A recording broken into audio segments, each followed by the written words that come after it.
छट्टु माधव नेपाल, ओ छट्टु माधव नेपाल विदेशी दलाल, तिमीले हाम्रो राजासँग चुनाव नलडिकन प्रधानमन्त्री बनाइदिनु प्रभु भन्दै बिन्ती पत्र हाल्नु भएको हो कि होइन?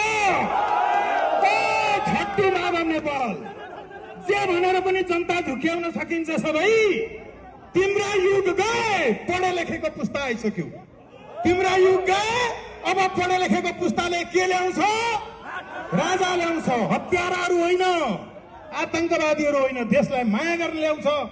ती माधव नेपाल दुवै ठाउँमा चुनाव हारेर पनि फेरि प्रधानमन्त्री पड्काए। ओ छट्टु माधव नेपाल, लाज लाग्दैन?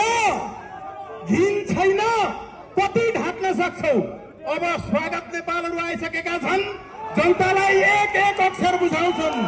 तिम्रो झुटको शासन अन्त्य